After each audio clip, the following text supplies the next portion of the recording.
Yesterday, I watched Pulp Fiction for the first time in my life, and I have to say I was very impressed by it. Now, just so you guys know, for some basic information on me, I love movies. I mean, you can see I have some Captain America stuff back there. I love Marvel, Star Wars, Lord of the Rings, historical movies, horror movies, a whole array of them. Really into movies. And one of my favorite directors of all time is Quentin Tarantino, except I've never seen this movie up until now. And there's no particular reason why. I honestly don't know why. I've seen The Hateful Eight. I've seen Django Unchained.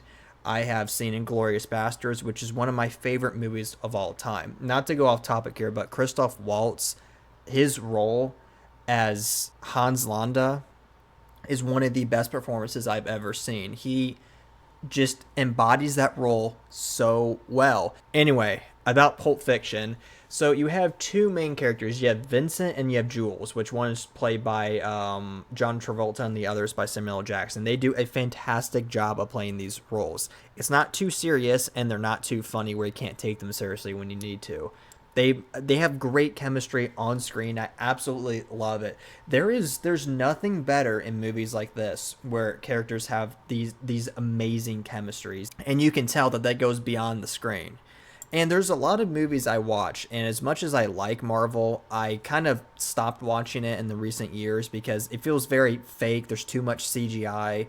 It's too polished, and I don't know. It just feels like characters are kind of slapped in the story, and they're just used as vessels to tell the story. I think in this movie, the characters really drive the story, and I love that. I think character-driven movies are fantastic. Now, with that being said, this movie has a fantastic script. I'm not saying it's all characters. But this is one that without these fantastic characters, this movie wouldn't work.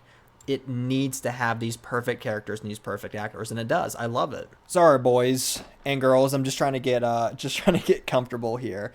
But there are so many things I love about this movie. Number one, it feels very natural and real. It's not one of those overly polished movies. It was filmed on a film camera, not digital, which I love. It just looks so much nicer. There's no CGI in it. This movie doesn't need CGI, not to state the obvious if you've seen it. But I do love how Quentin Tarantino has this big thing against not using CGI, not being too polished, and making real movies. And when he makes movies in timepieces, which means when they're set in different times as the current day, this movie came out in 1994 and it was set in the 90s. I will admit, it's a little confusing to try and guess where the movie takes place because some of the cars in the movie are old for 1994, so there might be cars from the 70s. They go to this 50s diner, so at one point I was like, is this movie in the 50s? This makes no sense.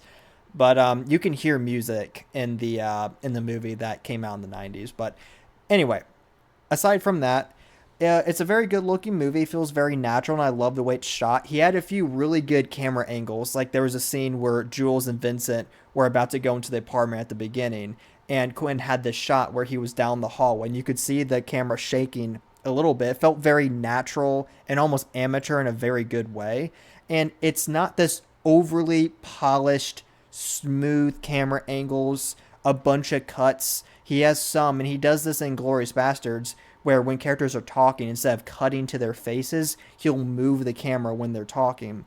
It's these stylistic choices of filming that I really appreciate from Quentin Tarantino. He does such a good job of this, and I think the way he films and produces his movies is super compelling. I love that, and this was super relevant, which is nice to see because I've seen his later films, but going back to one of his first films, this was his breakout film, I would say. This is what really put him on the map. And by the way, this movie changed the movie industry. It had a huge impact. You saw a bunch of films trying to copy just the style and how this movie was made. Also, as the antagonist, you had Marcellus Wallace, and he's this crime boss, and he's in there a little bit, not too much. The basic plot of this movie is Jules and Vincent are trying to retrieve this suitcase or this briefcase for Marcellus.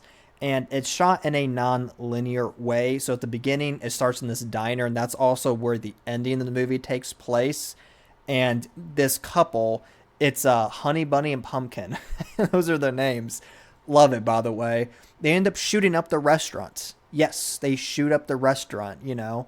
Why rob a bank, right? Shoot up a restaurant because it's a bunch of unsuspecting people. No one suspects you to rob a restaurant. And that's some big brain thinking. Great use of your noggin. That's a good one. But the beginning, it just shows Pumpkin and Honey Bunny robbing it, then it cuts, and it shows the title screen for Pulp Fiction. Well, the ending of the movie is in the same diner at the same time, but Vincent and Jules are there. And midway through their conversation, that robbery happens, and you can see that unfold. But it was really nice how they tied in the beginning of the movie to the end of the movie. It wasn't just something to be all fancy and cool. It had meaning to it, because Jules at this time, he had a bit of a revelation, because in the apartment scene, this is going to get confusing. If you've seen the movie, you'll understand. But there's the apartment scene at the beginning, and then the rest of it at the end. But also the diners at the beginning and also at the end. So like you have these two different scenes that appear at the beginning, and then two at the end. And there's different stuff in the middle, which is also non-chronological order, but it's in the order it needs to be. But anyway, as I was saying, this guy, so they were in this apartment questioning these people, and Jules and Vincent end up shooting them because they were not cooperating, and they needed this briefcase, which was in their apartment. This guy was hiding in the closet, okay, and he came out of the closet. Now, before we continue, I don't mean he came out of the closet that way. Now, was he gay? Possibly. He could have swung the other way. I don't know. Speaking of that, the crime boss, Marcellus, he got fucked in the ass in the movie. I thought they were going to get tortured, but they brought out a gimp, and I kind of had a feeling. And when Butch, this is a completely different scene. I'm kind of going over the place. He walked in the room, and they were just going at it. So that was certainly interesting. Don't watch this movie with your family, by the way. Not a good idea. I didn't do it, but I would never do that. Where was I? Oh, yeah. So this guy comes out of the closet, and he has a gun, and he shoots them. It's a revolver. Big, big, big bullets. And he misses every shot. He comes out of the closet and misses every single shot. What a dumbass, right? You had one job, which was to kill the two criminals. You know, kill the guys who broke into your apartment, but he couldn't do that. He missed every shot, and they just unloaded on him and killed him.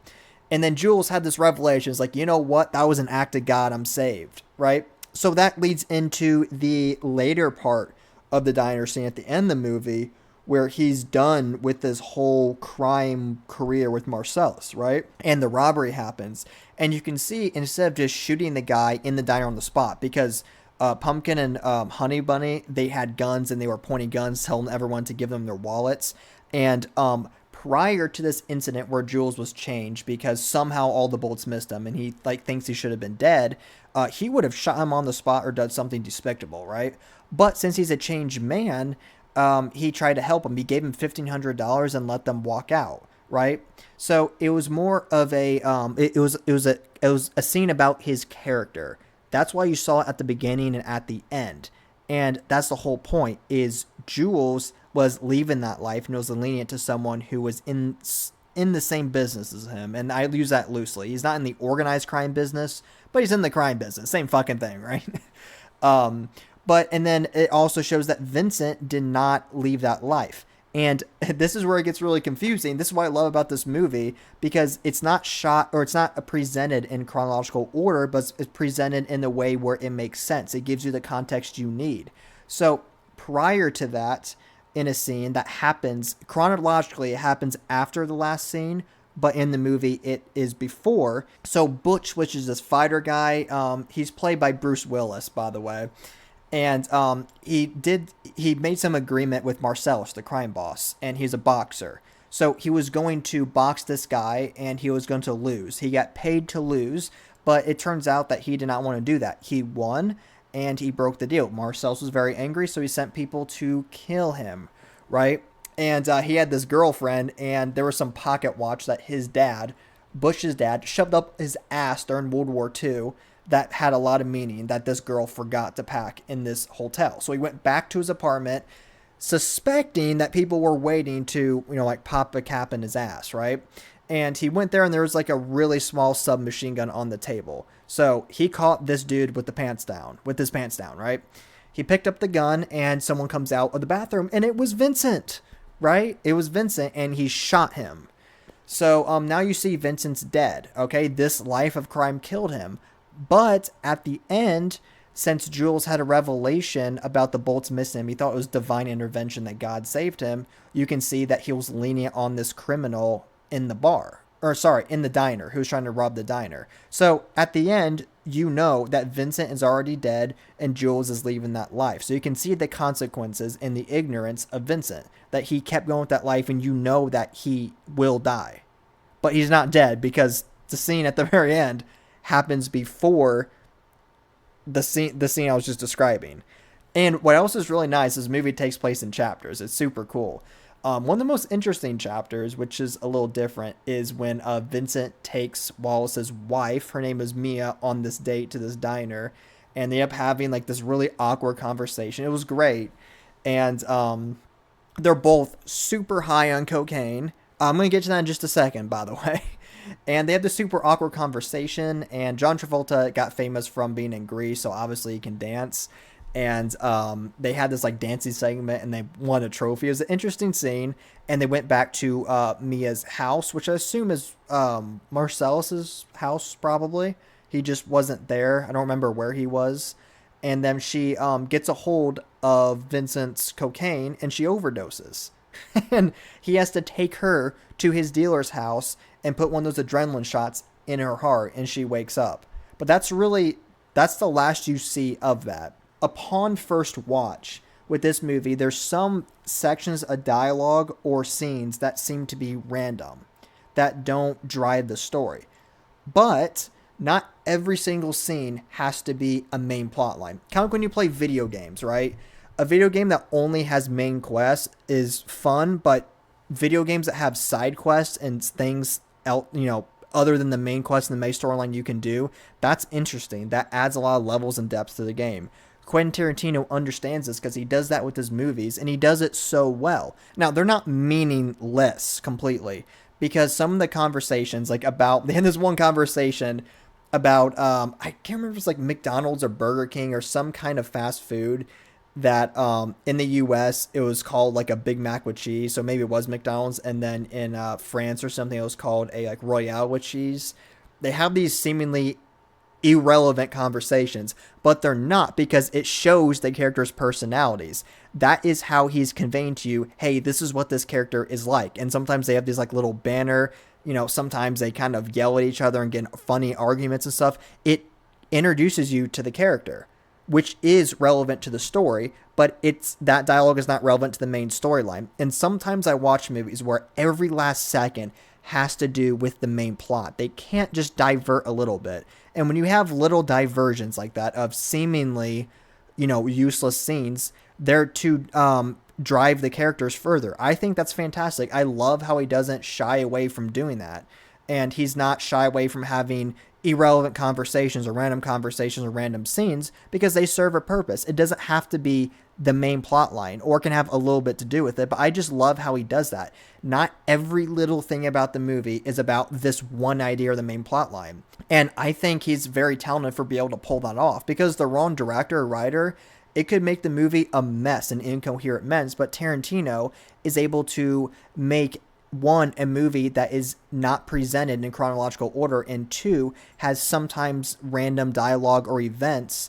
He puts them all together to where they all perfectly fit in the movie, and that's amazing. I love that. I think that's fantastic. This movie, 10 out of 10, honestly. This is one of the best movies I've ever seen. And I think a lot of it is the writing and the characters and the way it's shot. And I love how he sections it into chapters. I think that's really cool. And he did the same thing in The Hateful Eight, which is super cool. Oh, and Inglourious Basterds in most of his movies. I love his stylistic choices. It's very Tarantino. And it made me laugh. So Tarantino's actually in this movie. He casts himself into the movie and just says the N-word like 10 times. I don't know why. I just thought it was funny. It's like he casts himself into the movie just to say, he doesn't have too much dialogue. It's a little bit when Jules and Vincent actually shoots this guy in the car and they bring him to his house. It's like his first 10 lines is just the N-word over and over again. It was kind of funny. Like, he cast himself in the movie just to say that. But I love Tarantino. I mean, he has balls. People have gotten mad at him for things, but hey, listen, if you're going to make characters reflective of different time periods or whatever it may be, you got to be realistic, right? So You know, it's art. I don't think people should get mad at it. You can interpret it how you want. This movie is a classic, and it had a huge impact on the film industry. Very important film. But yeah, if you guys have any suggestions of movies to watch, let me know down below. Let me know your thoughts of Pulp Fiction, if you've seen it recently, or perhaps maybe you saw it when it came out. So let me know your thoughts on it. But yeah, this is the first movie review I think I've done on my channel. I want to diversify my content a little bit, and I thought this would be a good way because, you know, I love movies, and I want to be able to not stick to one niche, but to make videos on different things. I think that'll be interesting, keep things, you know, fresh. But anyway, thank you guys for your support. We've been growing quite a lot, and we'll see you guys next time.